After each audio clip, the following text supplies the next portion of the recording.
What's up? Ang up, tubig, baha, pagnanakaw, korupsyon, yun ang mataas sa Pilipinas. What's down? Ang down, ang babang-baba, yung mga Pilipino.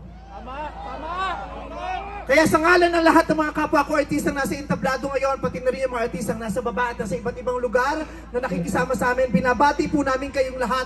Mabuhay kayo, mga kapwa namin Pilipinong nanakawan ng gobyerno. Mabuhay kayo. Yan ang pagbati natin sa isa't isa. At para sa lahat naman ng mga politiko at bahagi na ng gobyerno na nagnakaw sa atin, nagnanakaw sa atin, mga nakatingin habang may nagnanakaw sa atin, mga kasama ng mga nagnanakaw sa atin, mga alam na may nagnanakaw pero hindi nagsasalita, mga kasama ng mga nagnanakaw, mga nagtatago ng magnanakaw, isa lang ang gusto namin sabihin sa inyong lahat. Patawad kay Father pero ina ninyo! Kaputa-putahan ng mga puta ninyo! Katatapos lang ng misa, pero Panginoon, patawarin nyo kami, pero totoo yan. Ito ang wika ng lahat ng mga Pilipinong ninakawan. Putang Putang Putang Putang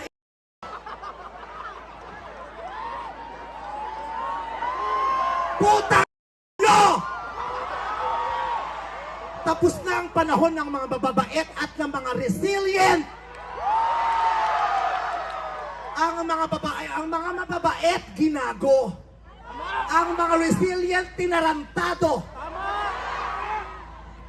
Hindi na uubra sa atin yung bait-baitan, kimi-kimian, tahimik-tahimikan, patawad pero hindi po. Hindi ko sisimplihan, hindi ko babaitan ang mensahe ko ngayon dahil hindi naman sila mababait. Sa katunayan, mga hayop sila. So bakit natin babaitan ang mensahe natin? Hindi natin kakalmahan ang mga salita at kilos natin dahil deserve nila ang galit, ang pikon at poot ng mga nanakawang Pilipino.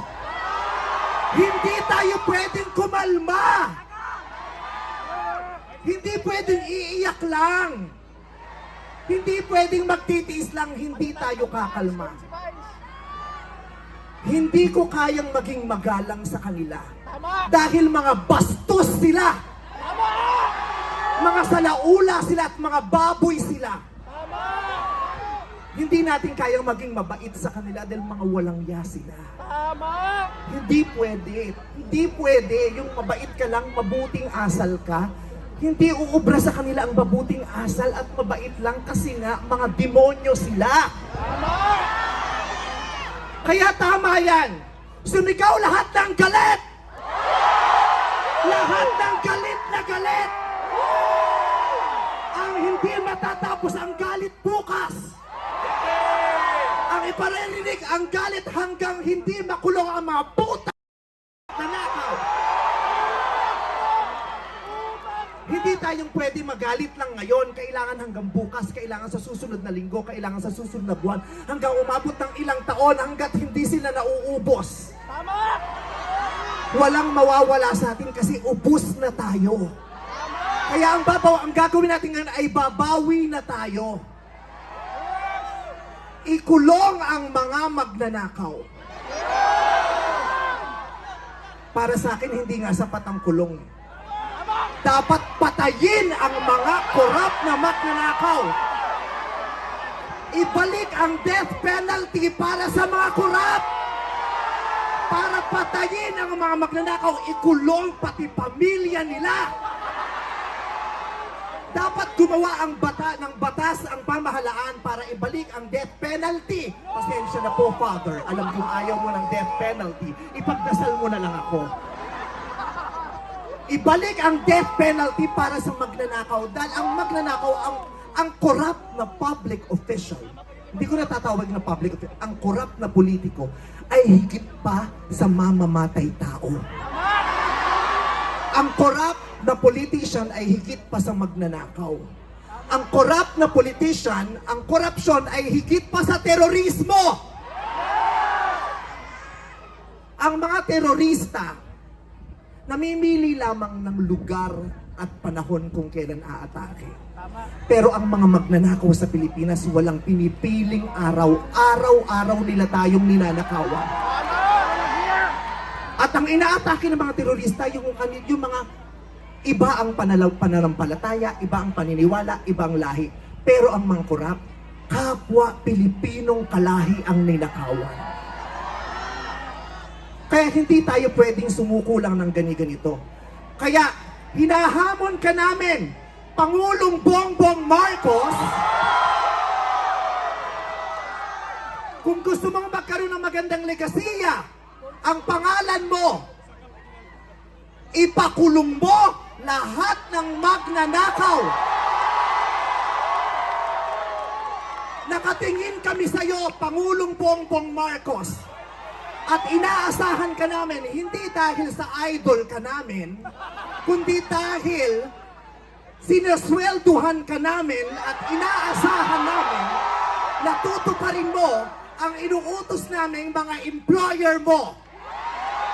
Kami ang nagpapasahod sa inyo. Tapos na ang panahon na natatakot tayo sa gobyerno.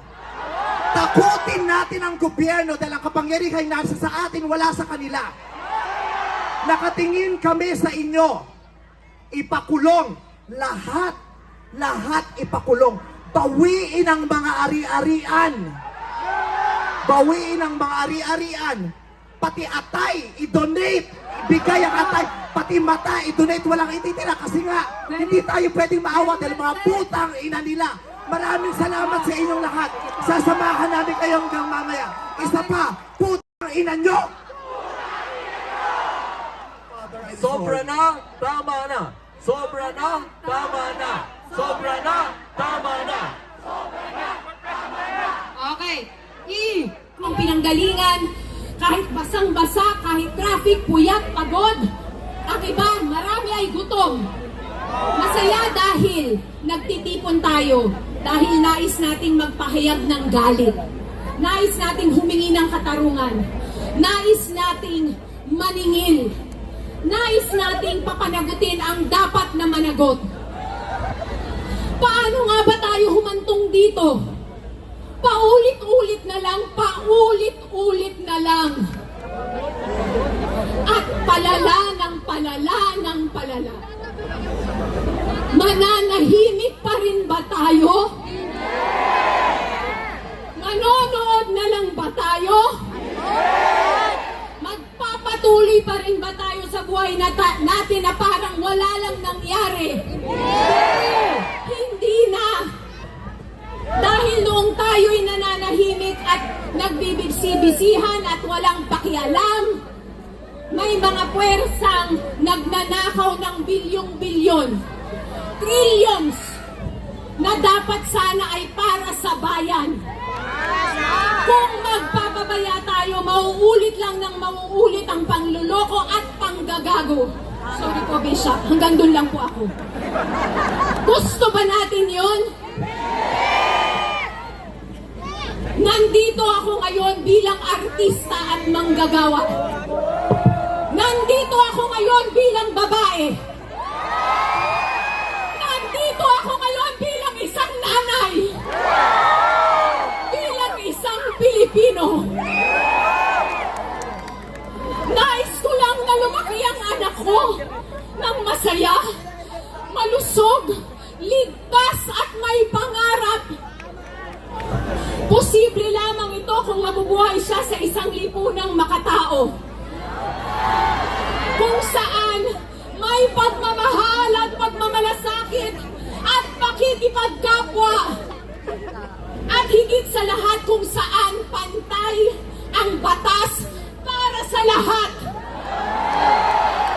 Kung saan walang pwedeng magnakaw o lumabag sa patakaran.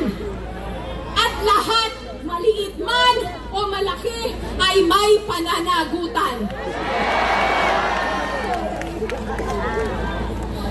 Bisaya.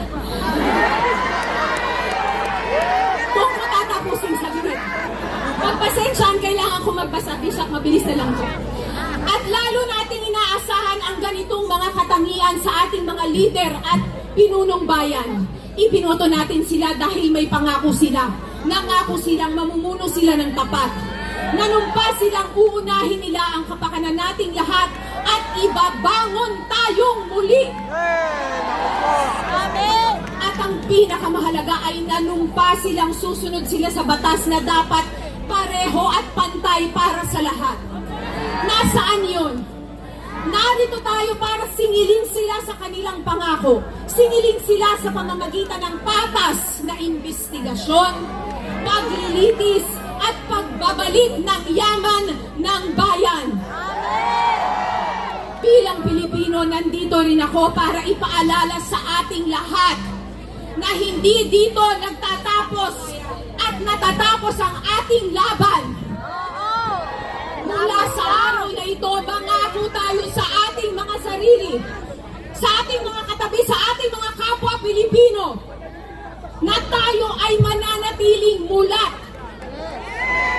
Magbabantay tayo. Magtatanong tayo at mag-uusisa tayo at kikilos tayo kasama ng iba nating kapwa Pilipino para pigilan, tutulan at labanan ang kasinungalingan, ang katiwalian, ang pandarambong, ang pagnanakaw sa atin, at ang pagsira sa kinabukasan at pangarap natin at ng ating mga anak at ng mga susunod pang henerasyon.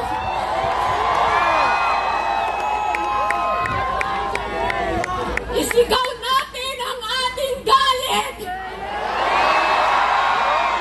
Ipahayag natin ang ating sama ng loob at ang ating panawagan para sa katarungan. Ipakita natin ang ating lakas dahil tayo ay malakas, hindi ba? Pilipino, tayo ay malakas! Hanggat mapanagot natin ang mga mandarambong at ang mga nagkasala, hanggang maibalik sa atin ang ating pera at dignidad na ninakaw sa atin, at hanggang sa makamtan natin ang katarungan at totoong pagbabago. Mga kababayan, umpisa pa lamang ito. Makakaasa ba tayo na hanggang sa dulo magkakasama tayo?